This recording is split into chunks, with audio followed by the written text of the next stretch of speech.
Welcome. This is May 16th, 2025. It is the regular third Friday meeting of the San Jose branch of WILPF, Women's International League for Peace and Freedom. And we are here to hear the activist story of one of our co-leaders, Rowan Fairgrove. But you know what we do before we hear from the main program is we start off with some Raging Grannies songs. When we see a problem, we show up. When we see injustice, we show up. When we see someone in pain, we show up with friends in train. When we see injustice, we show up. When we see a neighbor needing help, then it's time to show up for them too. We are all interconnected, and your pain hurts me too. When we see injustice, we show up. When it's time to head out to the march, the grannies will always be there too. With our hats and protest songs, you can count that we belong. When we see injustice, we show up. And I just want to note that Rowan wrote the words to this. Yay! Oh, Thank yeah. you. Thank you, Portia. And those are Rowan's words. All of these songs relate to what we're going to hear tonight. And this one, everybody mute. Rowan's going to lead us in this one. This is a little bit of a, well, at least for me, not familiar tune. So everybody mute and notice that Rowan adapted these words as well. Yeah, the original was written by Charlie King for Seabrook in New England, but every nuke plant in the country had their own version of this.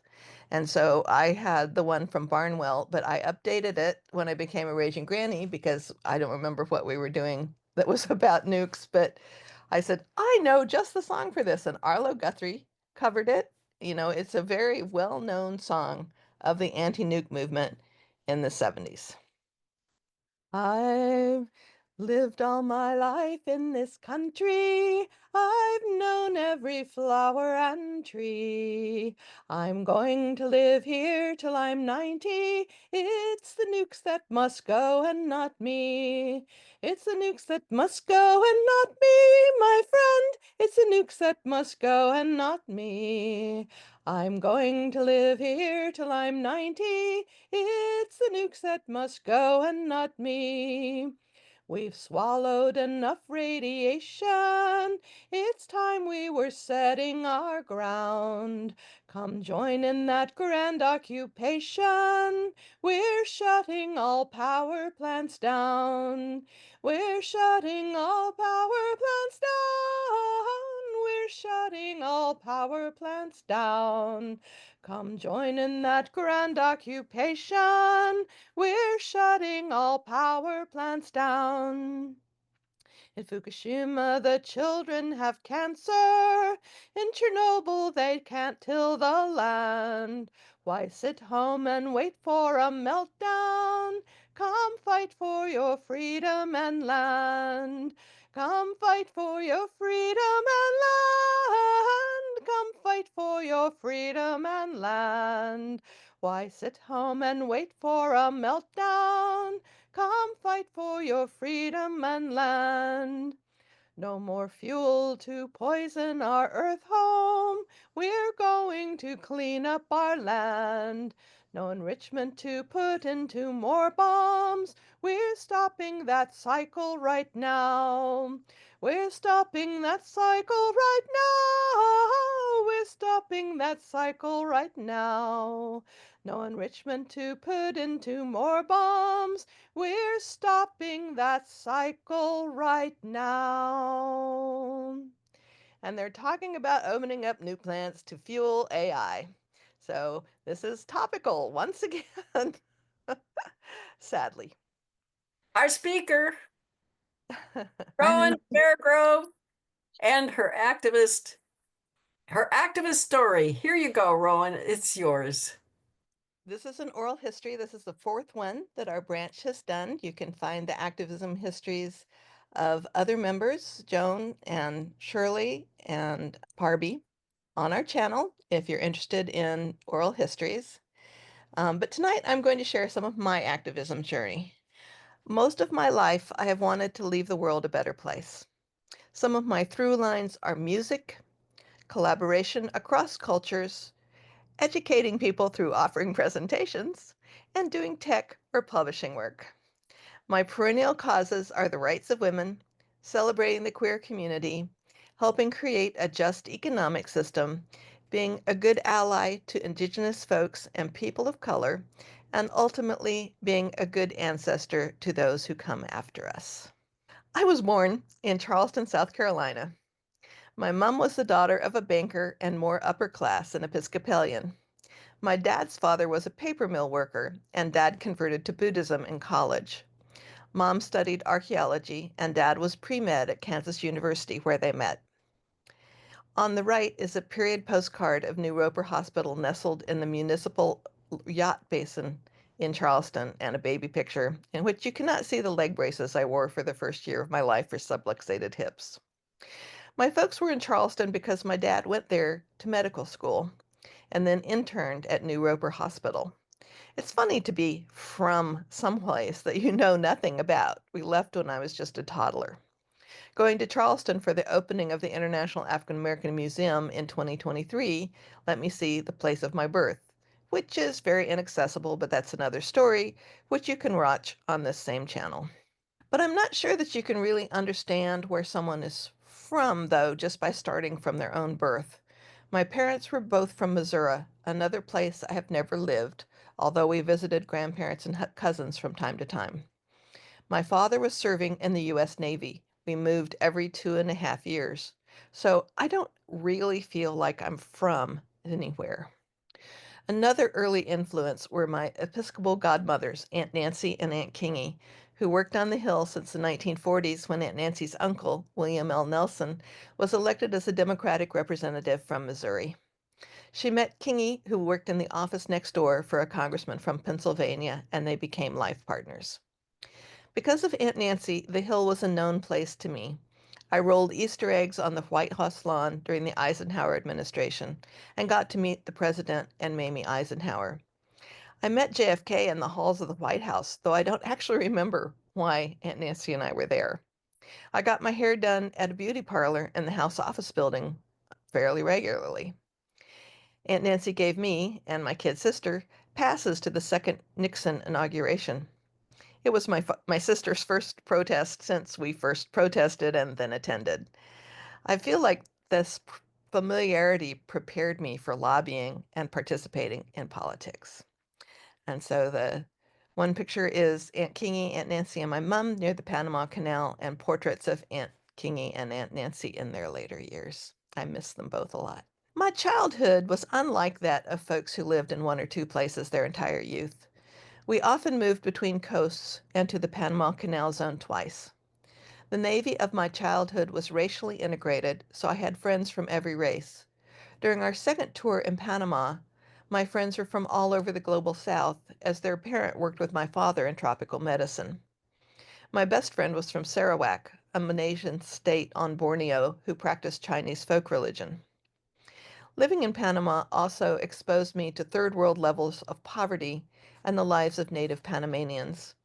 It was customary for Canal Zone Company and military families to have a live-in maid. Our first tour, we had a series of women work for us, ending with Alida, who totally clicked with my mom. So on our second tour, Alida was our maid for the entire tour. We visited the village where she lived from time to time, both tours, because of working for Americans as a maid and living apart from her family, she was able to upgrade her house from native materials to a cinder block house with a corrugated roof and a separate kitchen, which presented fires. There's a photo here of the Panama Canal, a picture of my parents in the national dress of Panama, which were sewn by my mom. He's wearing a montuna and she's wearing a poliara. And me and my mom on some of her horses. I rode once in the All Panama Invitational Horse Show, and so horses were a big part of my childhood. But moving back to the United States in 1968, it was a bit of a shock.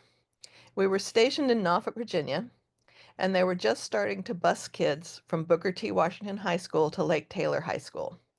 There was a lot of racism, and we had at least one Molotov cocktail thrown in the hallways of Lake Taylor. I mostly remember that I failed home economics because I'd gotten friendly with the 3 black girls in my class and was considered a, quote, race traitor, end quote. This is also the site of my first protest, as I wore pants to school along with scores of other girls, and we all got suspended for that infraction. So the photos here are me in a red dress that I made in that home ec class, my family playing music, which is part of my through line. We played music together my whole childhood, and me with the family guitar. These experiences in Norfolk encouraged me to get involved in Virginia politics, Republican politics, since in those days Democrats were Dixiecrats. In 1969-1970, I worked on the campaign of Linwood Holton, who served as governor of Virginia from 1970 to 1974, and was the first Republican governor in Virginia since the Reconstruction era. He was known for supporting civil rights, integration, and public investment. Holton was an environmentally conscious governor whose administration was responsible for cleaning up the state's waterways. He sent his kids to majority black public schools in Richmond, which caused quite a stir. I'm proud to have been a lady for Lynn, even if the political parties have swapped ideologies around race. His daughter, Anne, whom I met on the campaign trail, is married to U.S. Senator and former Virginia Governor Tim Kaine, the nominee of the Democratic Party for Vice President of the United States in 2016. I admit that the 1 degree of separation between me and the 2016 presidential candidates tickled my fancy. And here we have a portrait of Governor Holton and a picture of the Ladies for Lynn button. Our plan was to turn it on its side so that it would be V for victory after he won, which he did. And I still have mine somewhere. He got a lot of flack for it being green, white, and blue instead of red, white, and blue. Our next move in 1970 was to Arlington, Virginia. We had lived in the D.C. area several times because my father was often attached to the Surgeon General's office. I finished high school in Arlington at a Summerhill-style experimental program called the Woodland Program, which has merged with Hoffman Boston Program and become H.B. Woodlawn Secondary Program, also known as Hippie High, which is still a high school in Arlington today. As a student there, I had much more access to Washington, D.C.'s federal programs, and we had an open campus. High school students could get a pass to the Library of Congress from the principal of their school, but that was pretty hard at regular schools with hundreds or thousands of students. I think the school that I came to Woodlawn from had 3,000 students. At Woodlawn, we had 169 students and 11 teachers. So getting passes or introductions to experts who could help with projects was much easier and supported me in learning all kinds of things.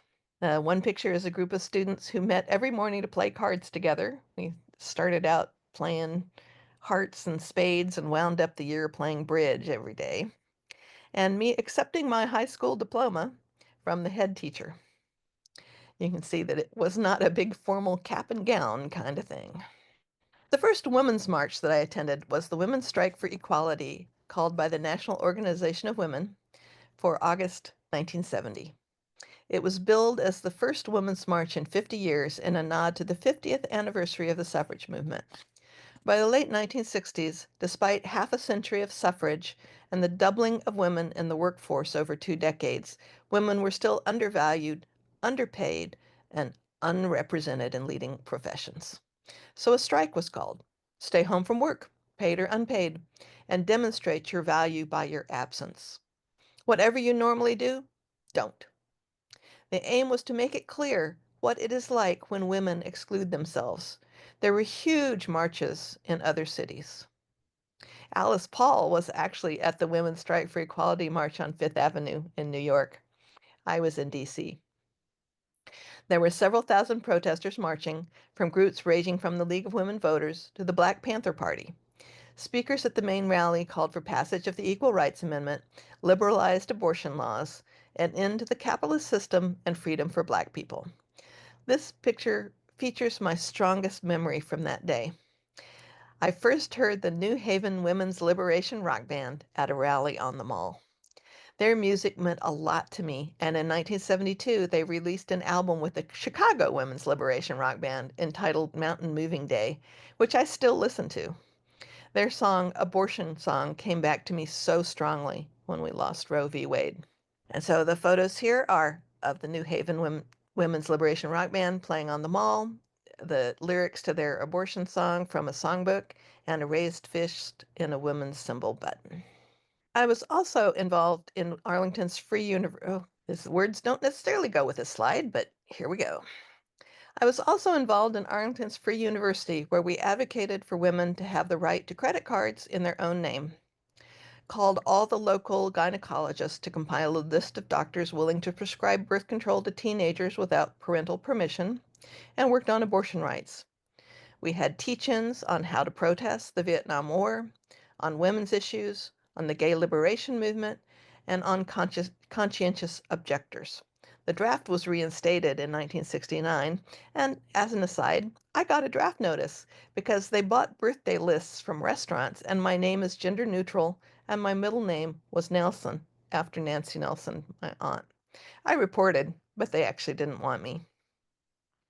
A woman from the lesbian collective, the Furies, talked to us at Free University and spurred my own coming out as a lesbian.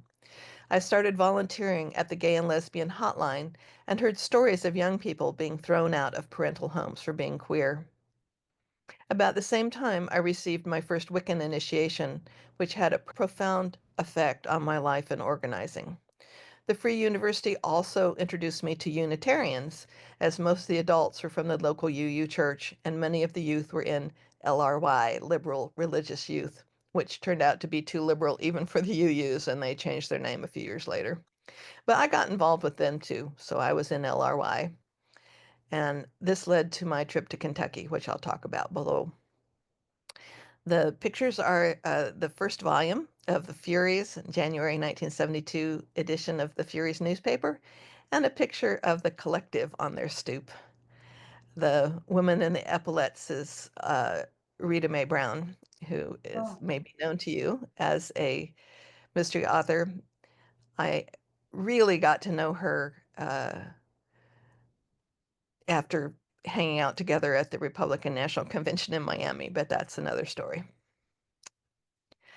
So my next big protest, in April and May of 1971, I was a part of the May Day tribe that said, the government has not stopped the Vietnam War, so we will stop the government. I was on Key Bridge between Arlington and Georgetown, blocking traffic to keep government employees away from their jobs.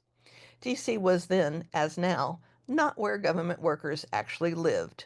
They commuted via one bridge or another, the D.C. Metro not yet having been built, so we blocked all the bridges. Over 12,000 people were arrested, making it the largest mass arrest at that time. Although there were thousands of troops deployed to the D.C. Metro to arrest us, I actually didn't get arrested, which I have really mixed feelings about. And my elderly neighbor, Miss Agatha, was walking across the bridge and said, "Oh, she's not a protester. She's escorting me." And I let her. The haze of tear gas and the demeanor of the troops cowed me, I'm ashamed to say. D.C. citizens were very used to being tear gassed during the Nixon administration. When people lingered too long on the National Mall for fireworks for 4th of July, they tear gassed us to get us off the mall. So here's a flyer for the May Day March and a crowd shot. My mom started volunteering at Head Start in D.C. I used to go along with her when I could. Woodlawn, as I said, had an open campus. That is where we met Representative Shirley Chisholm, who stopped by sometimes to show her support for the program. She had been an educator, as you may recall, before she was elected to Congress. So my mom and I worked on her campaign for president in 1971-72. It was the first election that I was old enough to vote in because the voting age was lowered to 18 by the 26th Amendment. Our slogan was old enough to fight, old enough to vote, because at 18 you could be drafted and sent to Vietnam, but you couldn't vote until you were 21. As I mentioned, I volunteered at Head Start in Washington, D.C. The kids I tutored were differently a different class than I was growing up with. Right after high school, a gentleman from the UU took a group of teens to Hazard, Kentucky to teach summer school. On the way, he took us by the Biltmore Mansion near Asheville, North Carolina, to show us the contrast of the lives of the super rich to the people in the holla where we were going to be teaching. And we taught summer school in a 2-room, 8th grade schoolhouse. The contrast between the kids in the holla and the kids in DC was dramatic. City children learned to be wary of strangers.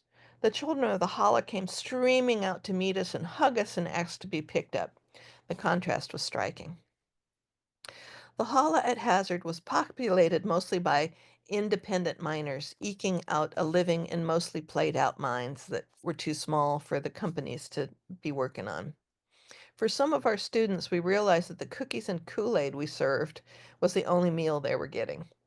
Naturally, we were horrified. So we went to one of the big local churches in Hazard proper, and we pitched to them the idea that they could help out their neighbors and maybe provide some food like bags of rice or beans or something like that. What they actually came up with was a turkey dinner with all the fixings. That might help with one meal, but it really wasn't a lot of help. And so it was another time where I learned that outsiders don't understand what people who aren't like them need. The pictures are a Head Start teacher in DC, the Biltmore Mansion, and a picture of the Hazard Holler. Coming back to DC, I got involved with the Prisoner Solidarity Committee. At the time in Virginia, the women's prison did all the laundry for all state institutions. The laundry was like something out of the 19th century. Big steam engines, heated pipes with no insulation, and dangerous commercial presses. A woman might end up in prison for anything, but when she came out, she'd have burns and missing or smashed fingers. It was hellish. So we were advocating to upgrade and add insulation and safety measures to keep the women safe. Looking online, I can't find anything about our branch of Prisoner Solidarity Committee, although there's a lot of info on the folks who are helping at Attica in New York. But I was there, and it was eye-opening. So the pictures are the Prisoner Solidarity logo. As you can see, it's part of the Workers of the World Party, and a view of a prison corridor in Virginia. My next big adventure was 1973. After attending the protests for the second Nixon inauguration in January, I hit the road. I had 2 Greyhound Ameripasses that summer, each of which gave 3 months of unlimited travel on Greyhound buses. As far as my family knew, I was looking at colleges, which I was. But I also was what was known at the time as an outside campus agitator. Basically, I went from school to school and helped people to organize whatever they were organizing around. Mostly it was trying to pass the ERA or against the war, but sometimes it was local issues, prisoner issues, anti-nuke protests, and support for queer people. I also visited the Boston Women's Health Book Collective, who published Our Bodies Ourselves in 1971. They were having, I think the second edition was coming out in 1973, so they were having an event, and I showed up for it. I stopped briefly in Wounded Knee. I had subscribed to Akwesasne Notes for some years at that point and was invested in the success of the American Indian movement. The April 1973 issue talked about what was going on there, and I decided to go in support. I was only there for a couple of days, as it was really cold in South Dakota. I was so not prepared, but I helped cook and tend children, thanked them for hosting me, and took the bus onward. I went to the 1973 West Coast Lesbian Conference at UCLA, which was a very important milestone in my life. I was a guest with another woman named Beth at the home of one of the members of the Lesbian Tide Collective. Beth was visiting from San Francisco and was a featured musician at the conference. She was also a trans woman. The keynote speaker, Robin Morgan, was well known for flying off the handle. The Tide Collective members had requested her keynote speech in writing ahead of time because of this. And you can find that speech on the internet, but you can't find what she actually said. She spent her whole speech trashing my new friend, the trans woman, for being a man. Naturally, my new friend was crushed. So we spent a lot of time hanging out together, and she was the only other person I met there that I found with any goddess consciousness. So we became fast friends. And because she was from San Francisco, in subsequent years, I visited San Francisco every year to see her, which was the foundation for my move to San Francisco in 1981. On the slide is a period Greyhound bus ad. My friend Beth in an article about the West Coast Lesbian Conference. The cover of the May-June 1973 Lesbian Tide featuring the conference, and a cover of the April issue of Akwesasne Notes talking about Wounded Knee. Somehow I have left out the 1972 Republican National Convention in Miami. This is a follow-on to that slide. um, in Miami, I met a bunch of Vietnam veterans against the war, and I met Rita Mae Brown for real. I'd seen her at Fury's things, but we bonded and often had lunch together after that. And also with Meg Christian, one of the women's music musicians that became important in my life. But because I was friends with a guy named Jerry Maxim, I heard about the Gainesville Eight, a group of anti-Vietnam War activists who were indicted on charges of conspiracy to disrupt the 72 Republican National Convention. This sticks out of my mind mostly because Holly Near was doing an anti-Vietnam War protest tour, and she did a concert for their support. I bought a copy of her new album, Hang in There. The title track can still bring me to tears to this day. She has re-recorded it with slightly different words, but the original is still best. The Gainesville Eight were acquitted by the jury. And here we have a photo of the Gainesville Eight and of the Holly Near album cover for Hang in There. After my trip, I settled in Tallahassee, Florida in September of 1973 to attend Florida State University and also Florida A&M, which is a historically black university. I had visited FSU during my trip and was thrilled to find a women's center, which, when I arrived, was staffed by a woman named Julie with a guitar. Julie and I knew many of the same feminist songs and spent the day singing together. I helped them organize an ERA march, and the friendly campus with an existing queer community made it seem like the place for me. I've always been a fan of Benjamin Franklin and took his beliefs that it is important to have your own press so you can get your word out. I had a chance to buy a 4-color Gestetner mimeograph machine. I don't know if you remember mimeographs, but it was a technology that used spirit printing to make images. If you changed the drum, you could do another color. It was rather labor intensive, but the results were amazing for the time. I did a lot of flyers for various organizations, marches, and community days. Tallahassee was a big co-op town in the 1970s. There was the Miccosukee Land Co-op, which the community center is here on the screen. And I worked at the food co-op, the book co-op, the record co-op, and on our co-op newspaper, The Spectrum. Co-ops are part of a cooperative economics movement that sees people as working together instead of for bosses. Co-ops self-organize activities based on freedom, direct democracy, and a general equality. I volunteered, as I said, with the Spectrum, which started in 1978.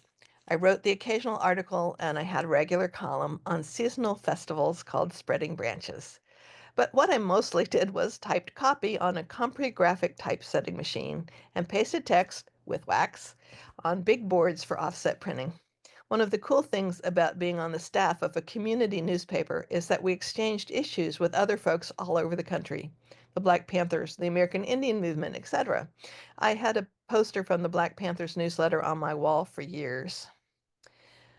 And like I said, we have the Miccosukee Land Co-op and also the masthead of the Spectrum with those of us on the Spectrum Production Editorial Collective. My girlfriend DeRay joined me for our first year of college. As I mentioned, we knew Jerry Maxim from the Republican National Commitment and Vietnam Veterans Against the War, working for the Gainesville Eight, and together, the three of us formed the People's Coalition for Gay Rights. We named it that so that allies might feel comfortable joining the coalition. Not that anybody who wasn't gay really joined, but hey, the university at the time recognized campus organizations, and even though there had been a Gay Activist Alliance chapter at the school in the late 60s, they didn't want to recognize our group. We threatened to sue, and they changed their procedure from to registering instead of recognizing campus organizations, and the People's Coalition was up and running. DeRay and I lived in a dorm for a quarter or two, but then moved into a lesbian collective just off campus. The collective was in an old home that had been split into 4 3-bedroom apartments. Since we had the whole house, that means 4 kitchens, 4 living rooms, 4 bathrooms, and 12 bedrooms. The women of the collective were involved in all things feminist in Tallahassee, a rape crisis center, a women's health collective, and many other organizations. One of our living rooms was permanently set up to hold community meetings. Another was a pool room. I mean, hey, we were college students. I was involved in the Women's Health Collective, where we taught women about their bodies, about menstrual extraction, and abortion. A group of us also worked to bring women's music to campus. We got to have an amazing array of women artists from Lady Slipper and Olivia Records, and other famous women of the day came to FSU. I knew some of the Olivia Records folks, as the collective initially included several women affiliated with the Furies and aimed to operate in a non-hierarchical feminist framework. And I knew Meg Christian, who lived in DC when I did. In 1974, I started my first Wiccan coven, Luna Thalassa. I don't have a lot to share about that. Being a member of a minority religion in the South was challenging. The local Baptists, for instance, didn't even consider Catholics to be Christian. We know of people who had their wells poisoned and other tactics to get rid of undesirables. When I started working at the oldest hearth of the Creek Nation, I had to explain who we were because the word witch meant evil magic worker to them in sort of the anthropological sense. There's a photo of me and a line of women from a ribbon dance, which is a sacred memorial dance amongst the Creeks and happens around May Day. I sang the May Day folk song, Jack in the Green, which begins, "Now winter is over, I'm happy to say, and we're all met again in our ribbons so gay." And they understood that I was from an indigenous European tradition. I was not an evil magic doer. In the mid-1970s, I got trashed by my local lesbian community, as often happened in women's communities at the time, and started hanging out with drag queens. I'm femme and a former theatrical prop mistress, so I was very welcome by the guys, and eventually I started dating men as well as women. I married a fellow archaeologist, Louis Tesser, and he and I bought land in Gadsden County near Sycamore Springs.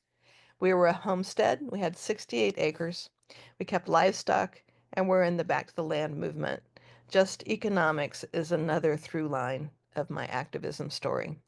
There's a picture of me and my girlfriend DeRay, a photo of the ribbon dance, a photo of me in my home in Quincy, Florida, a photo of me in my garden, and a photo of the home that Lewis and I built by hand from lumber from a tobacco barn that we tore down by hand and moved to our land. I was working for the state of Florida as an underwater archaeologist in the mid-1970s.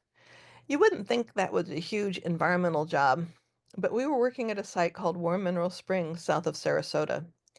Limestone and dolomite mining are big in Central Florida, and until the late 1980s, the state didn't even require reclamation of the land. We found that there was a high level of radon and of organic mercury in the water, including the drinking fountains of the local elementary school. Organic mercury causes Minamata disease, a severe neurological disease first described in the 1950s in Minamata, Japan. Eugene and Eileen's photo documentary book came out in early 1975, and so we had a good idea how consequences might look. We were really concerned for the local children. Well, most of us were. My boss was concerned about whether the radon would mess up the radiocarbon dating at our site. We talked to hydrologists. Many of us had contacts with them because some of our crew were cave divers and helped map out the water system in Florida. And with local politicians. We held community meetings. The issue got no traction at all and was one of my first organizing failures. There's a photo of me at War Mineral Springs, the cover of the Minamata book, and some interior shots showing people with nerve damage from organic mercury. Since the early 1950s, South Carolina began courting the nuclear industry. Barnwell seemed to have everything going for it in 1968 when a consortium of several of the world's wealthiest corporations, including Allied Chemical, Gulf Oil, and Royal Dutch Shell, formed Allied Gulf Nuclear Services, later renamed Allied General, AGNS. The Savannah River Plant, a major nuclear weapons manufacturing facility built in 1951, the Barnwell Nuclear Fuel Plant, BNFP, Grand Gulf Unit 1 was a reprocessing plant for spent fuel rods built in 1964, and the Clinch River Breeder Reactor, a plutonium fast breeder reactor, were all in Barnwell County, South Carolina. President Nixon was a huge supporter of the Clinch River Breeder Reactor. Anti-nuke activists from all over the South, Catfish Alliance, Kudzu Alliance, Palmetto Alliance, and others came together to protest there because the site seemed to so clearly illustrate the link between so-called peaceful uses of nuclear power with enriched uranium for weapons and the dangers of nuclear waste in a small area. At the May 1st, 1978 Barnwell demonstration, about 2,000 people marched and 280 were arrested doing civil disobedience. The New York Times estimates 1,200 people marching, but I'm using the figures from the Radio Activist Handbook, a manual put out for Barnwell that by some of the Spectrum folks that I worked with. And we would sing, Monster Barnwell, shut it down, shut it down. We were not welcomed by the locals, who were nuclear power boosters, who had totally bought into the idea that they were patriots to be storing nuclear waste.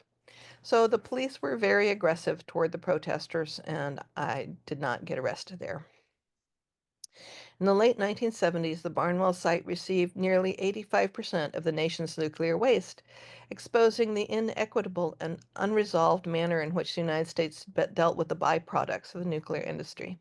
So 27 million cubic feet of nuclear waste now decays in South Carolina. There's a photo from the Radio Activist Handbook of a pickup heading to Barnwell and the cover of the handbook itself. On May 6, 1979, barely a month after the nuclear accident at 3 Mile Island, around 125,000 people marched on Washington, D.C. to protest the proliferation of nuclear energy and nuclear weapons. In the morning, the protesters gathered outside the White House, chanting slogans like, "Hell no, we won't glow," and 2, 4, 6, 8, we don't want to radiate. There was an amazing concert with artists of the day, including Joni Mitchell, who sang Big Yellow Taxi with the line, "They paved paradise and put up a nuclear hotspot." As usual, I drove with friends in my VW Squareback. The cool thing about the car was it had a single bed mattress could fit in the back, and so it had a boot in front. There was room for luggage. We used to go up to DC for all kinds of things, mostly protests, but also once to see Nureyev and Fontaine. It didn't really feel that far from Tallahassee to DC for our group of young women. There's a photo of people in front of the White House with a Stop Barnwell sign in 1978. Joni Mitchell in 1979 by Peter Simon from her website. A Catfish Alliance button. Catfish Alliance, no nukes, y'all. That was my alliance. And a crowd shot from the Radio Activist Handbook, and then a flyer for the May 6th rally. And you'll note in the Radio Activist Handbook, there's a giant koi banner, and that's also a Catfish Alliance thing. Then in 1980, after President Reagan was elected, my job life changed. By then, I was working for Florida State Historic Preservation Officer's Office doing archaeological mitigations of development projects. Reagan had no interest in history and defunded all the National State Historic Preservation offices, which Nixon had set up by executive order, by the way. Reagan tried to do away with the National Register of Historic Places. In Florida, our program was 75% federally funded. And the state of Florida is self-insured for unemployment insurance, and so they don't lay people off because then you could collect unemployment. So they basically told us, well, we can't promise to pay you month to month, but we sure hope you'll stay on. So Lewis and I and some of our coveners had gone to Pan Pagan 80, a big pagan festival held in Indiana that year. We met all kinds of folks and reconnected with others. A group of people from the Bay Area coven called Moonlit Cauldron did a ritual in their particular tradition. I totally fell in love with it. And with my job on the rocks, I told Lewis I was going to move to San Francisco and learn that tradition and bring it back. Our coven Lunathalassa had faded as people took jobs out of state and such, so I was free of that obligation. In September 1981, I made the move. Covenant of the Goddess was an organization of witchcraft covens that had formed in 1975. Luna Thalassa had considered joining it, but decided against it. My friend Beth from the 1973 West Coast Lesbian Conference had joined Starhawk's Compost Coven, and I had circled with them on visits to see Beth. Beth had hived off and had a coven called Demeter's Beehive, with whom I circled when I was in town. They decided that I was a distant member of their group, and I got my first COG credentials in 1980 as a member of COG credentials would be clergy credentials in other uh, religions as a member of Demeter's Beehive. So in making my move, I moved just in time for the 1981 Covenant of the Goddess Grand Council in the Marin Headlands. The first picture is me meeting Russell Williams, my current partner at Pan Pagan 80, and the other picture is of Rodeo Beach in the Marin Headlands, and the COG conference was in those buildings there. Russell was selling a music CD, and at that time, I probably knew every pagan musician, certainly on the East Coast, but probably in the country. And so somebody had pointed me at him. Oh, you have to talk to that guy. He's selling music. And so I did. So having moved to San Francisco, I started marching in the San Francisco Pride Parade in 1982.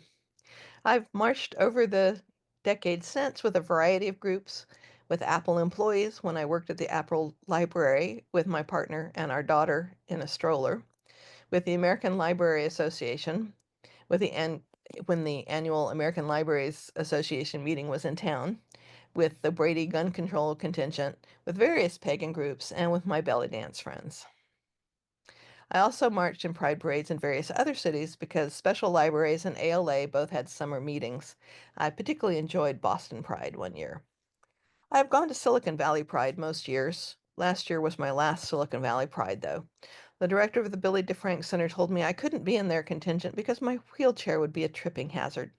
So, despite doing a happy Pansexual Visibility Day video for the County of Santa Clara Office of LGBT Affairs in 2020, I'm done being visible at Pride events. I will support my trans siblings who are facing so much hate and discrimination. I will support all queer folks and especially disabled queer folks, but I just don't feel welcome in that community anymore. Although I intended to return to Florida after a year of study, I didn't. I joined Moonlit Cauldron, the Naru coven that I had met at Pan Pagan 80, and I fell in love with the tradition and with my coven brother Russell. I briefly returned to Florida to get a divorce and then returned full-time to California in March of 1983. Many of my Reclaiming Tradition friends were anti-nuke activists in the Abalone Alliance working against Diablo Canyon. I did some rituals against nukes, but I never traveled down to Diablo Canyon. I was on a new side of the country and employed in temp jobs, so traveling was not really happening. One of the fun things in the pagan community was the Besom Brigade, a group of witches who use brooms to do Morris dance forms the way they do with staves. And Witches Against War was a subset of Besom Brigade folks specifically doing anti-war protests. And so naturally, I joined Witches Against War. I participated in tree plantings in the early 80s with Forever Forests, a pagan tree reforestation nonprofit. But the 80s weren't big activism years for me. Learning to be a disabled after an accident in January of 1984, a week after my 30th birthday, and creating our extended family of choice. In the late 80s, I went back to school to become a librarian because I'm someone who needs to have a feeling of vocation about my work. When I was an archaeologist, I felt like I was saving history, and doing typesetting and secretarial jobs to make ends meet just wasn't me. So I looked around at various things and ultimately went to library school where I could feel like instead of saving history, I was providing information to people who needed it. And so there I am, being witchy at a march with a group of witches opposing war and at the Interfaith Pagan Pride booth at San Francisco Pride. Because of my work with Covenant of the Goddess, I've been privileged to attend all of the parliaments of the world's religions in modern time. In 1993, we had over 40 COG members and a hospitality suite at the Parliament in Chicago, plus lots of fellow pagan folk from the Earth Spirit community, Circle Sanctuary, and the Fellowship of Isis. We did a large ritual in the park for hundreds of attendees. Deborah Ann Light signed the Declaration Toward a Global Ethic on behalf of COG, the Earth Spirit community, and Circle Sanctuary. Another thing that made the 1993 Parliament perfect for Earth religion folks was that the keynote speech was an update from Dr. Gerald Barney of the Millennium Institute on the ecological assessment he had done for President Carter. It has been said that 1993 was the coming out to America of the pagans in the same way that the 1893 Parliament we were commemorating brought Eastern religions to prominence. I gave a talk on the rise of religiously motivated censorship in schools and libraries. I was more comfortable presenting as a librarian than as a priestess. By the 1999 Parliament, I was offering ceremony, so a lot had changed. A group of interfaith people who had gone to the Parliament started working on a conference called Celebrating the Spirit Toward a Global Ethics soon after the 1993 Parliament. I served on the board of directors and planning committee for the conference. I also created their website. This was my soft landing into the Bay Area interfaith community. And here we have the cover of the 1993 Parliament booklet, a photo of faith leaders, including Deborah Ann Light, the gray-haired lady in the back, a photo of Fellowship of Isis co-founder Olivia Robertson, from whom I have an ordination as a priestess of Bridget, a copy of the Global Ethic, which was the document that came out of the first Parliament, and of the lobby of the Palmer House Hilton, where we had 8,000 people all staying there. It was amazing. In 1999, I joined the URI Web and Technology team, and since my day job was Monday to Thursday, I drove up to San Francisco every Friday to work on tech for the URI. One of the things I did was create a database and taxonomy of their digital assets with lots of keywords so that they could create flyers and documents with appropriate images. This was especially necessary as we were getting ready for the charter sign in Pittsburgh in June 2000. I went to the charter signing, to various North American summits, and to the 2003 URI Global Summit in Rio de Janeiro. I continued to work in various URI cooperation circles and with the indigenous URI folks in the years since. I am currently in the Spirituality in the Earth CC, and the Silicon Valley Interreligious Council is a cooperation circle of the URI. It was through URI that I met international reggae stars Pato Banton and Antoinette Rootsdata. So the pictures are a collage from the URI charter signing, a group photo of charter signers, Don Frew, who's another Covenant of the Goddess interfaith rep, and I, and Katja and Cesar Bastos in Rio de Janeiro. They are leaders of the Calderash Gypsy community there and brought their folk religion as another of the religions at the URI Global Summit. Then there's a building in Pittsburgh, a peace pole in Rio de Janeiro.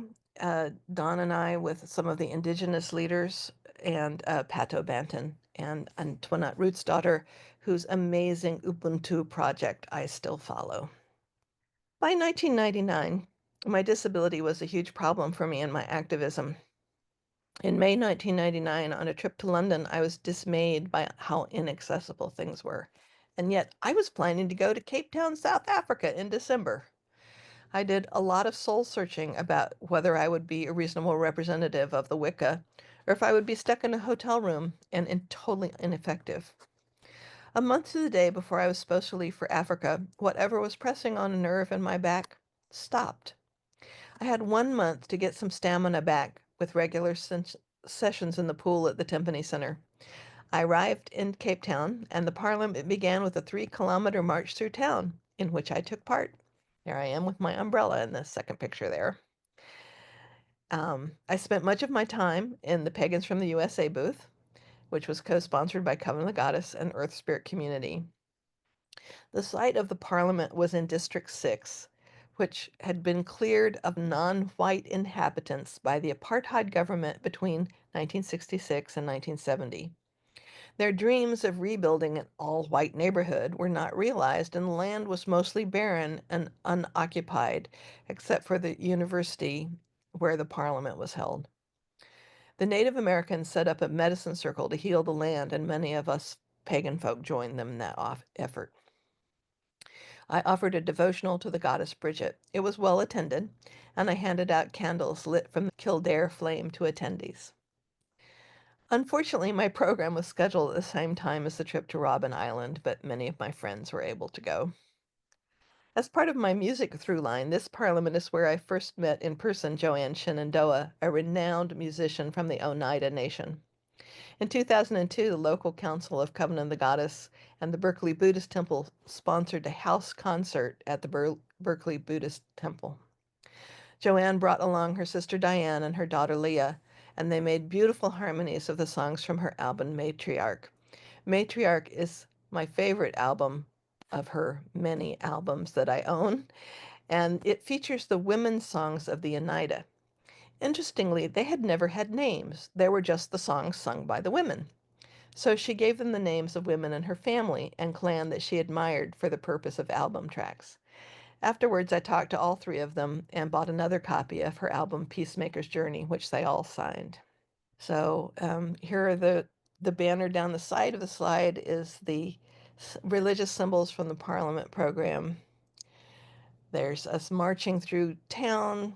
I'm holding the Wiccan flag, which the Wicca does not have a flag, but the United Religions Initiative took the World Peace Prayer, which was came out of the Hiroshima survivors. And in the World Peace Prayer, people carry the flags of each nation and say, "May there be peace among the people of nation. May peace prevail on earth." And so the URI made flags for about 15 religions plus religions unknown and religions yet to be. And they did the ceremony, "May there be peace among the Wiccan people. May peace prevail on earth." Why the Wiccan people are pink in South Africa, I have no idea, but I was happy to carry the Wiccan flag. And then there's a group shot of pagans at the Parliament, the pagans from the US booth, and my friends who got to go to Robben Island without me. I painted a mural called Holy Bridget Holding the World in Her Hands for the URI 72 Hours for Peace and for the Goddess 2000 project started by Abby Willowroot. The URI sponsored a call for 70 hours of interfaith peace building between December 31st, 1999 and January 2nd, 2000. They hosted events in Pakistan, Sri Lanka, Ethiopia, India, Jerusalem, the Balkans, Brazil, the United States, and everywhere. The project brought millions of people together in prayer and celebration. Didn't do a lot for peace, though. The Goddess 2000 project had over 20,000 participants in over 52 countries creating sacred art, hoping for a goddess on every block. My mural premiered at the Interfaith Center at the Presidio in San Francisco. As you can see in the photo, it is on three 3-by-8-foot mahogany boards, which are then held together by a frame. The mural has traveled to many pagan festivals and interfaith events in the years since. It currently resides in my basement and could really use a permanent home. So here's a photo of me working on my mural and a photo of the mural completed leaning up the front against the front of my home. Another URICC in which I was involved was URIMA, or the Arts and Music CC, between 1998 and 2002. We created One World, Many Voices, an interfaith songbook, which was published in 2002. I was an editor on the book. It was endorsed by both the United Religions Initiative and the Council for the Parliament of the World's Religions. They sent a joint endorsement letter in which they said, "It comes not a moment too soon, a signal that we enter a new millennium, that we can develop new, compelling resources for building friendship among all peoples. May friendship's sweetness be fresh and inviting wherever these songs are sung. Our first printing was 1,200 copies, which we plan to take to the 2003 Global Summit in Rio and to the 2004 Parliament in Barcelona. Here we have the cover of the songbook, one page from the table of contents, and the acknowledgements page with my name highlighted. A group of interfaith activists was concerned that the URI and the Parliament of World Religions were doing amazing work on interfaith peace building, but they weren't actually talking to each other. So in 2000, we formed a cooperation circle called Bay Area Supporters of the Parliament of the World's Religions Cooperation Circle, which became URI Bridge CC. Our first event was a Cape Town recap to let Bay Area folks know about the 1999 Parliament. In May 2002, we had an information booth on bringing the global ethic back home, available during One Light Mini Millers, a spring festival at the Interfaith Center at the Presidio.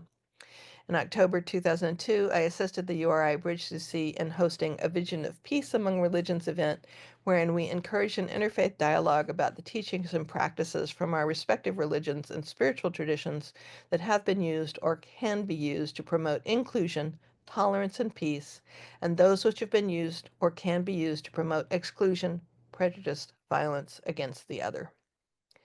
In the lead up to the 2004 Parliament, we hosted a series of Taste of the Parliament events wherein we modeled what a day of intra and interfaith dialogue and sharing on one of the four themes of the Parliament: access to clean water, refugees, overcoming religiously motivated violence, and debt relief, followed by the sharing of food, music, and dance.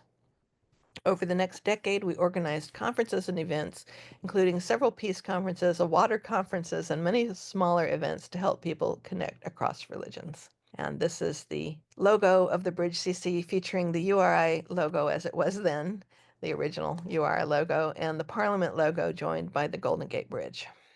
I was on the planning committee and from the beginning and participated in many of the interfaith pagan prides, parades, and festivals between 2001 and 2012. In 2003, Russell and I served as the parade marshals. I often staffed the Covenant of the Goddess information booth and sang or told stories in the storytelling tent. The interfaith pagan pride events were intended to be educational and celebratory. And one of the ways that we funded our celebration, as you may remember by the picture in the San Francisco Pride event thing, was we volunteered with San Francisco Pride each year in June. San Francisco Pride supports queer positive organizations by paying the organization based on the number of volunteers that they can field to sell drinks and tickets to Pride at the SF Pride event. And since I've gone to SF Pride every year since 1982, that was fine by me. I staffed the booth and helped support the Pagan Pride Festival. And so here's a picture of me and Russell as parade marshals, and of me and Deborah at the Covenant of the Goddess booth with information at one of those festivals. In advance of the Barcelona Parliament, I led the Covenant of the Goddess Youth Essay Contest, which solicited young witches interested in interfaith to apply and receive a scholarship from COG to attend. Full scholarship, membership in the Parliament, and a trip to Spain. The winner was Michelle Mueller, and I had the pleasure of hanging out with her in Barcelona. As I said, in Barcelona, there were 4 tracks: supporting refugees worldwide, access to clean water, forgiving world debt, and ending religiously motivated violence. I did the water track and made a commitment to educate folks about water issues, which I've continued to do ever since. Every parliament has been life-changing in some way. Once again, I spent a lot of time staffing the Pagans from the USA information booth, which was hosted by Earth Spirit and COG. Thanks to the Earth Spirit community and Mother Tongue, the Earth Spirit Chorus, Pagans attending Parliament had a gathering with pagan folk in the local Spanish community. At a suggestion of the local community, we also did an amazing cleansing ritual from Montjuic, which is the site of a museum of war that the locals want to transform to a museum of peace. But so much pain had occurred on that mountain that we did a healing for the land there too. This land healing aspect is, I feel, one of the most important things that pagan folk bring to interfaith events. I have attended the subsequent parliaments, Melbourne in 2009, Salt Lake City in 2015, Toronto in 2018, the virtual parliament in 2021, and back to Chicago in 2023 for the 30th anniversary of the modern parliaments, but I'm not going to say any more about them. So the pictures are of Montserrat, where there was sort of a pre-conference to the parliament, and it's quite a facility. There's a picture of me and Michelle, and again, a group shot of the pagans at the 2004 parliament. On December 4th, 2014, Santa Clara County closed the largest homeless encampment in the U.S., known as the Jungle. Hundreds of people were displaced in the middle of winter. In response to this crisis, the Winter Faith Collaborative was born. We were a group of over 20 faith communities, leaders, congregants, and residents who collaboratively worked toward a faithful response to the weather crisis and its impact on those residents of our community who are unsheltered and among the most vulnerable. When our work was hampered by onerous regulations and fees, we attended many city council meetings, talked to council members, and challenged San Jose city regulations with regard to housing folks on church property. Our work changed the process, removing high fees and long delays. It used to take 3 months to get a permit to house unhoused neighbors in your sanctuary. It doesn't anymore. And congregations began to offer overnight shelters, daytime warming centers, and safe places to park for those who live in their car. The photos are a photo from James Techuan of KQED of someone at the Jungle writing goodbye on his home. Our first Winter Faith Collaborative logo, our first Facebook portrait before we had the logo, which says a sign saying, "Sorry for the inconvenience, we're trying to change the world." And a picture of me with a sign I made that says, "Support, not sweeps." I ran into the Raging Grannies in 2015 or 2016. I'd rolled up to a group of women singing at an action. Because I was wearing a flowery hat, they assumed I was already a granny and just handed me song sheets and we were off. The then convener, however, really discouraged me from joining because of my chair. So I figured, oh well. But when Paula took over as convener, she basically said, "You don't have to rehearse. Here's our monthly WILPF gig. Come to that." They were meeting at the San Jose Peace and Justice Center in those days, which is accessible. And there was often a sing through of the set list before, during setup. And so it worked out just fine. And I've been a Raging Granny ever since. We've done many gigs at women's marches, at rallies, for events for groups like the California Alliance of Retired Americans, and with Veterans for Peace. We've been part of the Together We Vote coalition and have sung at the annual voter turnout block party. So the pictures are San Jose Raging Grannies at Cree TV, the San Jose and Peninsula Grannies at the Peace and Justice Center, the Raging Grannies in our orange at a gun control rally. It was amazing. I wish that we had been against the city hall because the dome was lit up orange. But I had a choice. I could picture us or I could picture the dome, and I pictured us. The Raging Grannies and the two bottom leftmost photos are us at different women's marches, one with the Raging Granny sign and one with the Raging Granny and the Wolf sign, and me with my recently painted Raging Granny umbrella, which serves as a sign, and I chose the orange one because gun control is definitely one of my issues. So, although I marched in San Francisco Pride and elsewhere with the American Library Association and was a member, because of my job, I was actually in the Special Libraries Association as my main professional group.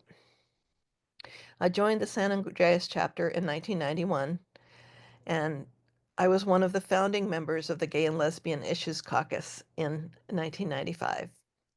In 2006, we were finally able to change the name to Gay, Lesbian, Bisexual, and Transgender Issue Caucus. They had this thing about, well, you can't change the name, you just ask for gay and lesbian. It's like, oh. Anyway, I was convener of that caucus in one of the early years. It was important to me to be a part of the visible queer presence of the profession. And whilst I'm on the topic of libraries, I did a lot of work in the virtual world of Second Life with various libraries, including the National Institute of Health. Librarians bring the right information to the right person at the right time. So as a profession, we wanted to figure out how to bring information credible information to people in virtual worlds. And so there's a picture of the vendor hall at an SLA meeting in New Orleans and a picture of my read poster. ALA does read posters of celebrities reading a favorite book, and it basically just says read and has a picture of them. So this is my avatar, Rosemary Calara, in Second Life, reading a book in her spacesuit. She's reading Have Spacesuit Will Travel. And anyway, that's my read poster. I'm really kind of proud of it. So now, being a raging granny, I started attending the Women's International League for Peace and Freedom, WILPF San Jose meeting every month at the Peace Center. Founded in 1915, WILPF is one of the oldest continuously operating women's peace organizations in the world. WILPF works to achieve the following through peaceful means: world disarmament, full rights for women, racial and economic justice, an end to all forms of violence, and to establish those political, social, and psychological conditions that can assure peace, freedom, and justice for all. I was home. San Jose WILPF, here we are wearing our sashes, and Rowan and Barbie holding the WILPF sign at one of the women's marches. uh, Rowan with the Wolf for Peace PC banner behind me, and a Zoom meeting, and WILPF members with the WILPF San Jose sign. Within a year of joining WILPF San Jose, the new Poor People's Campaign, a national call for moral revival, formed in 2018. Our branch participated in the 40 Days of Action, and in 2019, WILPF was looking for members to attend the first Moral Poverty Action Congress in DC. I volunteered to go. I'm not even sure why, but hey, it was life-changing. And I also have attended subsequent marches on Washington and Moral Poverty Action Congresses in the years since. The 2019 Congress led to my joining the California Poor People's Campaign. I was a co-convener of the Bay Area Faith Working Group and of the State Faith Working Group, and eventually I served on the state coordinating committee for a couple of years. These days, I'm on the California Poor People's Campaign social media committee. I'm also the current lead on the WILPF for PPC committee, the liaison between WILPF and the Poor People's Campaign. WILPF is a national partner of the campaign, and I help get word out to the U.S. WILPF members about PPC events. So the pictures here are the banners. We're going down a street in San Francisco on the SF Moore Tour. There I am speaking at the LA Moore Tour, and a picture of the California delegates on the Hill at one of the Moral Poverty Action Congresses. This is a sign that I saw at the first impact I went to in 2018. This crew with the sign is those who did the screen printing for the SF Moore Tour. There I am, fist raised. I spent the day. I'm an infrastructure person. I'm not so likely to be standing up there at the podium, but I made that thing happen. I screen printed the shirts, or I did the registration, those kinds of things. That's my role in the world. And then the last picture is the California delegation at the 2023 Moral Poverty Action Congress.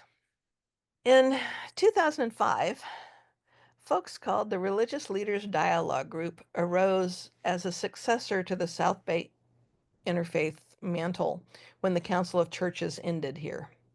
And the Council of Churches had mostly been Christians and Jews talking to each other.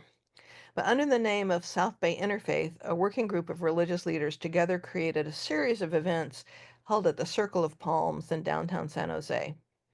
In the fall of 2010, we decided to formally inaugurate a multi-faith council, which we called the Silicon Valley Interreligious Council, or CIVIC. CIVIC is a partner city of the Parliament of the World's Religions. Thus, we have offered programs at the Melbourne Parliament in 2009, Salt Lake City in 2015, Toronto in 2019, on our process of doing a religious survey of Silicon Valley and on being a partner city. I've been part of the board of directors from the beginning, and from January 2017 until January of 2023, I was a member of the executive committee and helped guide the organization. In 2016, the San Jose Public Library did our Religious Neighbor Next Door campaign. the local public library, it's one of those everybody read the same thing so we can start random conversations. And the books that they chose were G. Willow Wilson's autobiography, The Butterfly Mosque, and the other book was The Muslim Next Door, which was written by a Pakistani woman who grew up in LA and was sort of a pack about Islam.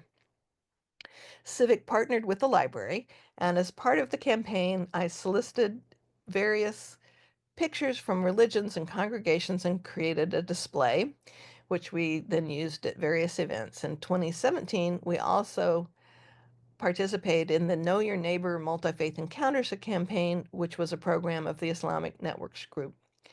In response to the executive order issued by President Donald Trump banning entry to the U.S. by citizens of 6 Muslim majority countries. We at Civic has worked with Charter of Compassion for years. We've sponsored the Compassion Games and informational activities about compassion. In 2017, the Board of Supervisors endorsed the Charter for Compassion and declared our county, Santa Clara County, to be Compassionate Santa Clara County. So they're supposed to take compassion into account when they're passing laws for our people. Civic is also a sponsor of the Teen Interfaith Council, which brings high schoolers together for dialogue and for an annual trip to New Mexico to visit various religious communities and to do community service and make friends together. So here we have various group shots of the board. The first one is at the Center for Spiritual Enlightenment with their wonderful kids drawing on the wall behind us. The second one is at the Jane Center in Milpitas. The next is the maquette for the chalk art that Reverend Joy Ellen and I did for the Compassion Games at the Luna Park Chalk Art Festival. A group shot of the board at my house for a holiday gathering, and a civic panel at the Public Parliament of the World's Religions, and the picture of our religious neighbor next door with the authors, and my display of the photos from our congregations and groups. Since 1990, the National Coalition for the Homeless has sponsored National Homeless Persons Memorial Day every year on the first day of winter, the longest night of the year. Here in San Jose, we have gathered annually since 2014 to remember those who died unhoused in San Jose in the past year, and also those who continue without shelter in our community. When we started in 2014, there were about 31 people who died on the streets. The next year, it doubled. By 2024, there were more than 250. These events have included prayer services, distribution of survival supplies, and 1 year an informational forum. Most years we've been at City Hall. Some years we've been at the McEntee Plaza at the county building. During the worst of the pandemic, we had 1 year that was entirely online, and I put together the videos from the various faith leaders to create the event. Infrastructure. In March 2021, the City Council voted to resume sweeps of the unhoused. The cops are giving them tickets citing Penal Code 647E and court dates, as well as making them move along. They told them if they moved to a different park, they'd just be cited again. It really mystifies me how giving unhoused neighbor a criminal record helps them in any way, but it just seems to get worse and worse. Our current mayor wants to be able to jail you after you've refused shelter 3 times. So there are photos of me. I guess I kept that coat for years at the homeless memorials at City Hall, speaking or watching. And then the picture in the middle is with Andrew Bear, who founded the Homeless Memorial in San Jose, in front of the 2020 sign showing 250 had died, and me speaking at the 2023 memorial. So one of my issues is immigration. As JFK said in his book that he wrote while he was still a senator, A Nation of Immigrants, as each new wave of immigration has reached America, it has been faced with problems. Somehow the difficult adjustments are made, and people get down to the task of earning a living, raising a family, living with their neighbors, and in the process building a nation. Santa Clara County is a county of immigrants. In 2021, 40.6% of the county's total population were immigrants. The numbers are even higher in some professions. Immigrants represented 27.2% in its science, technology, engineering, and math STEM workers, and 64% of manufacturing workers, 56.3% of professional service workers. 2017, during his first term, President Trump tried to end DACA, the Deferred Action for Childhood Arrivals program, which allowed undocumented young adults who came to the United States as children to apply for protection from deportation. California was one of 3 states that filed a challenge, and the Supreme Court ultimately ruled that the Trump administration's termination of DACA violated the law in 2020. But I attended a lot of Save DACA rallies in the meantime, and rallies against family separation, which was happening at the border. As a Poor People's Campaign faith leader, I showed up for folks at Fight for 15 rallies at several locations, different fast food places in San Jose. I offered prayers and made videos of some of those rallies. PACT has a rapid response network for immigrants impacted by ICE. There are regular trainings for people to accompany immigrants to their hearings and otherwise be there for them when they are impacted. And if you want to know, there's one of those next week at the UU Church. I'd be happy to turn you on to being a rapid response network person.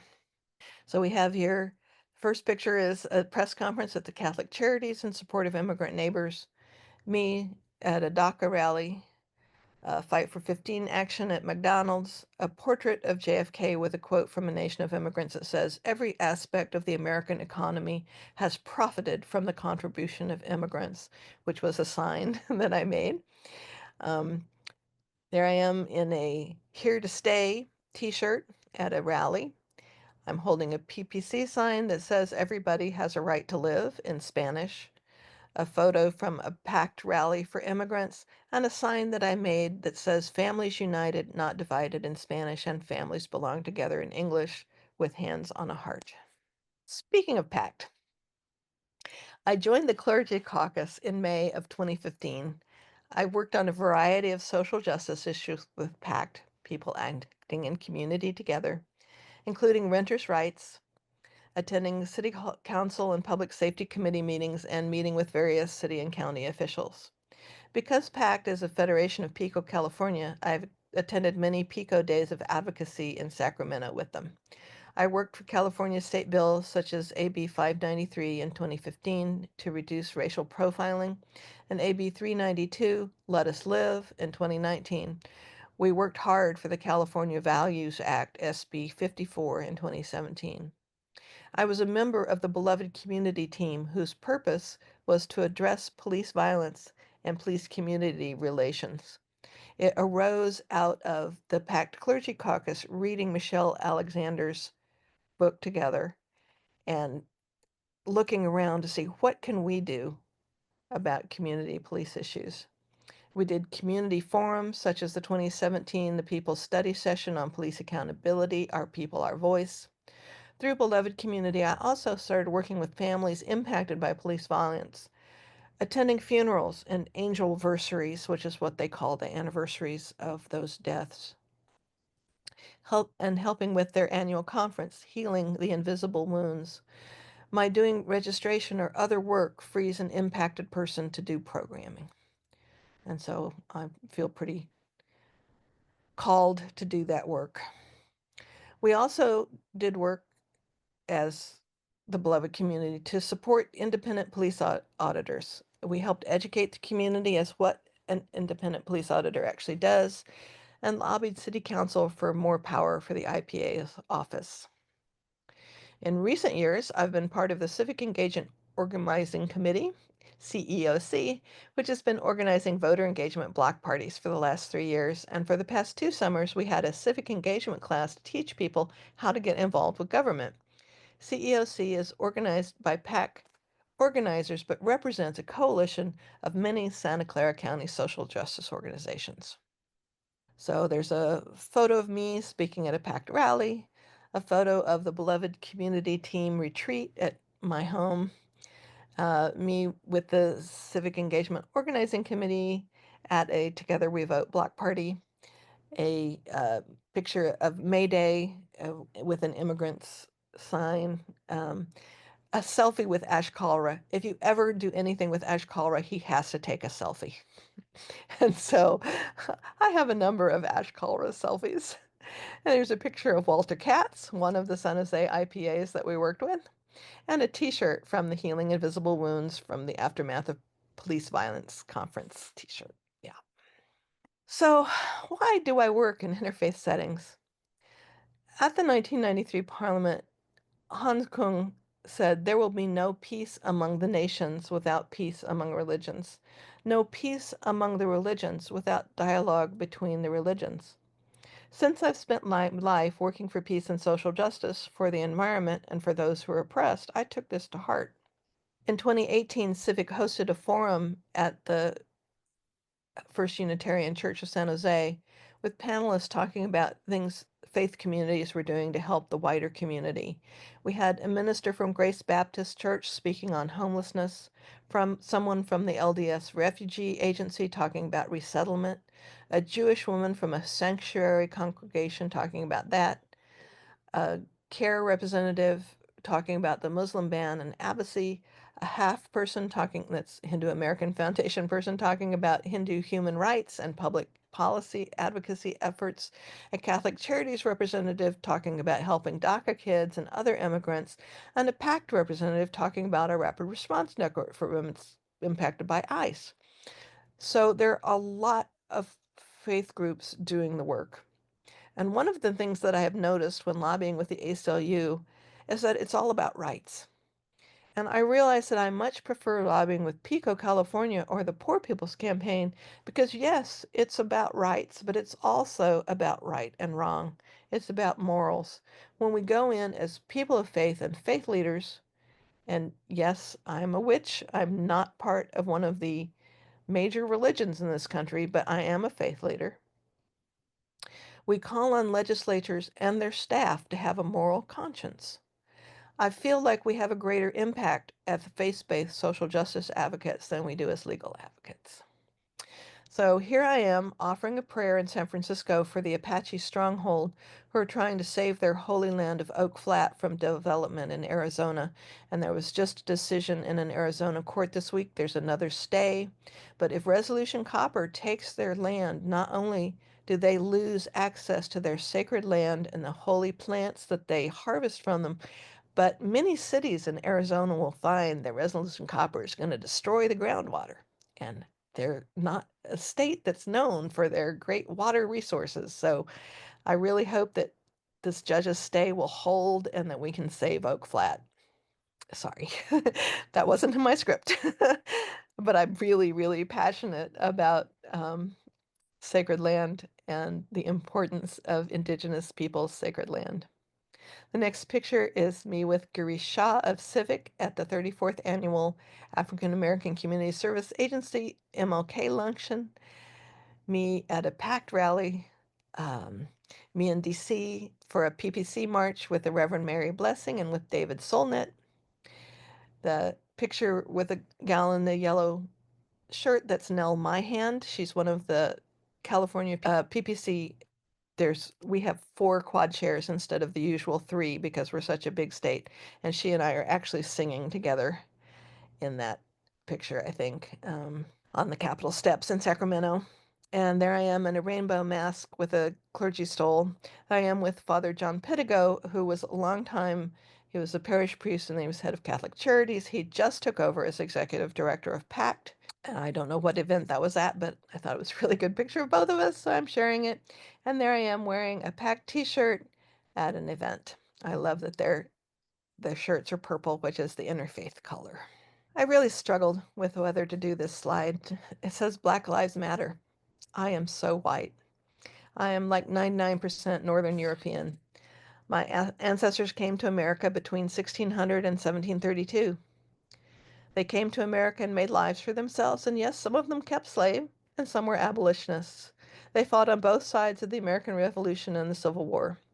But I think everyone was doing the best they could with what they had in the culture they lived in, and I'm not ashamed of who I am. But from my childhood, I've had black friends, dated black people, cared about their lives and communities. I read W.E.B. Du Bois' James Baldwin, Audre Lorde, and on to Michelle Alexander, Layla Saad, Ta-Nehisi Coates, and more. I read the Combahee River Collective Statement in the late 70s and it changed how I viewed my feminism. So I've looked for ways to help make a difference in the way folks are treated. I worked alongside BIPOC people in almost all of my activism, although I admit the anti-nuke movement was largely white.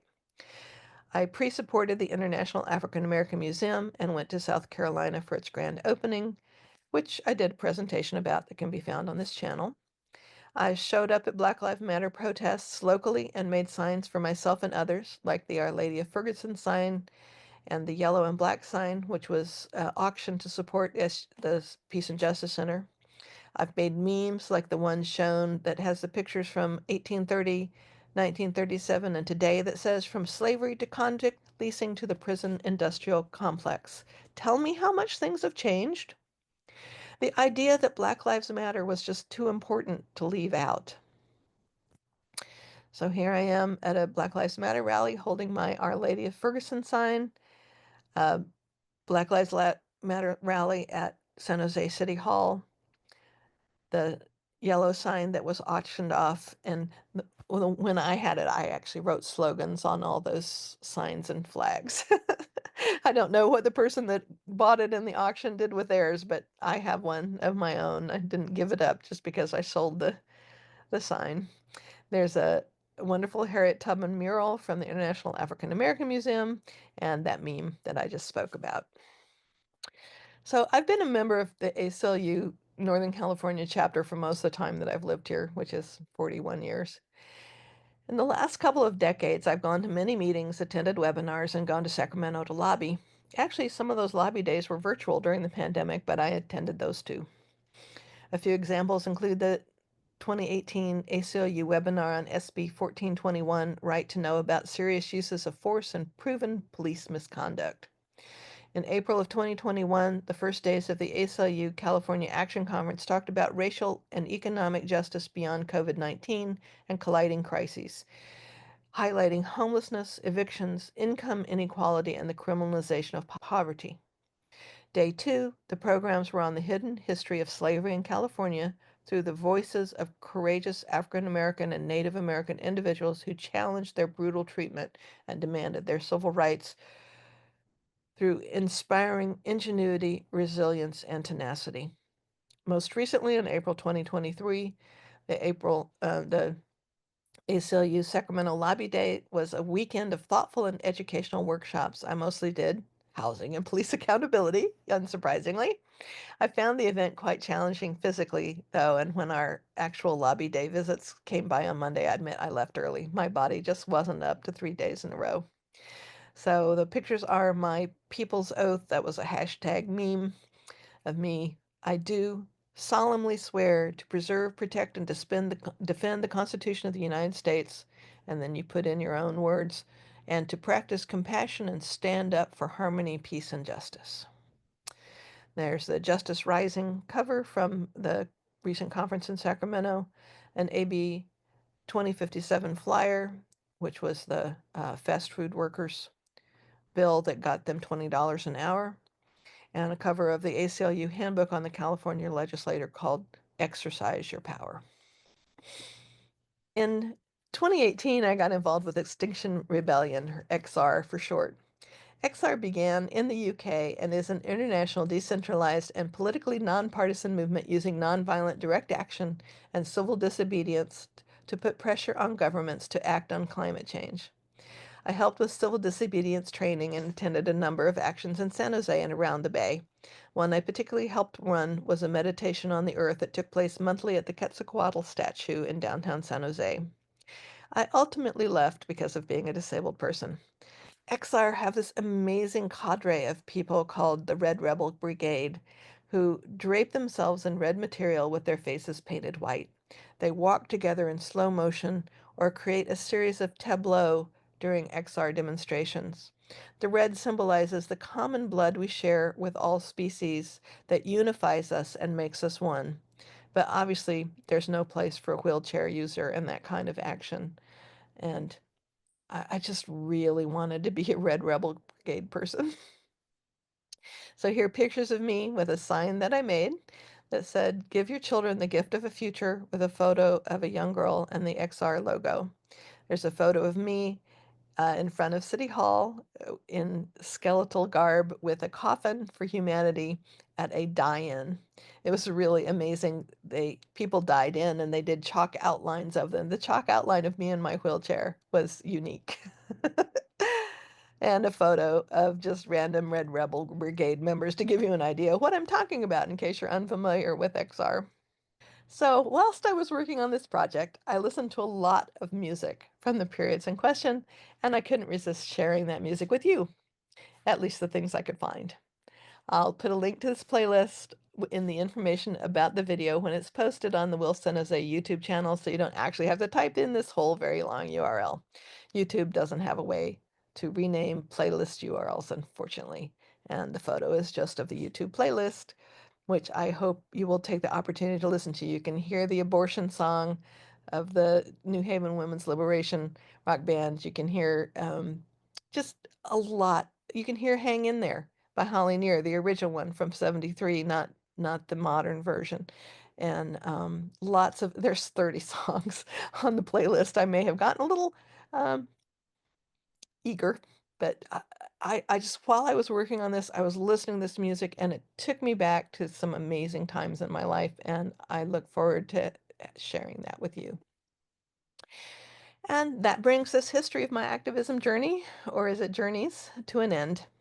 There are other things that I worked on that didn't quite fit, like organizing with and teaching about appreciative inquiry, having a night ministry talking to folks who needed someone to talk to, and as I rolled around in my wheelchair in the night, my water advocacy with Friends of Coyote Creek and against the Dakota Access Pipeline, organizing with the social workers of SWEPT, Social Workers Ending Poverty Together, and the National Welfare Rights Union, who wanted tech help and PPC expertise, and I worked with the North American Interfaith Network, NAIN.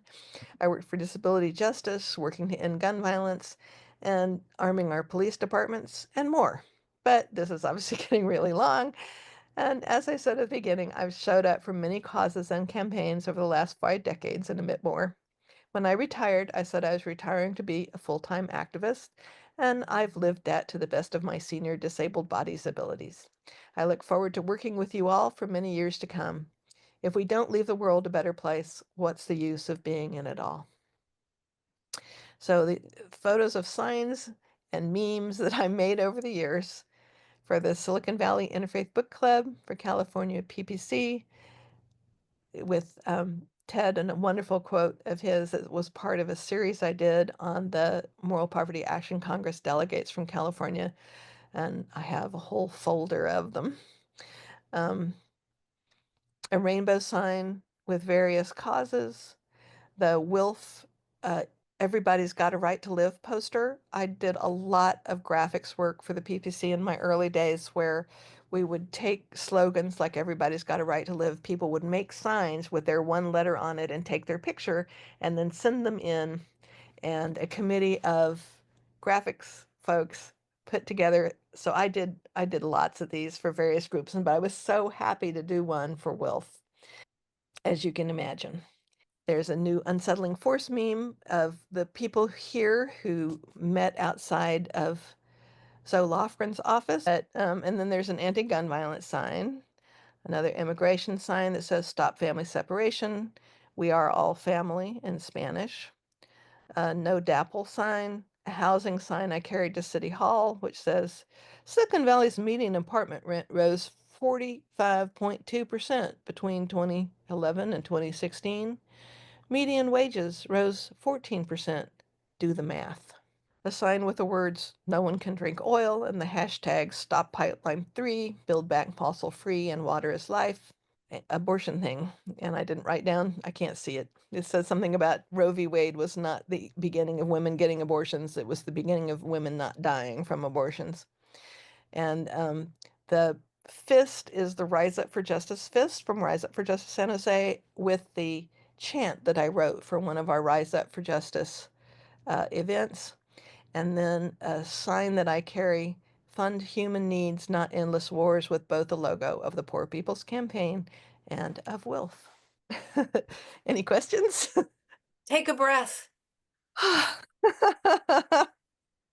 Thank you. Wow. That is quite a journey. Let's do it again for Rowan. This is amazing. Yes. Just, I mean, doing all those things, but then having all that information and graphics to be able to put it together and share it after having done all and continuing to do I've all been of these working things. on that for months, and it's amazing. There's either no information or somebody wrote a book. It was like I could not find anything on the women's prisons in Virginia in the 70s. I just couldn't.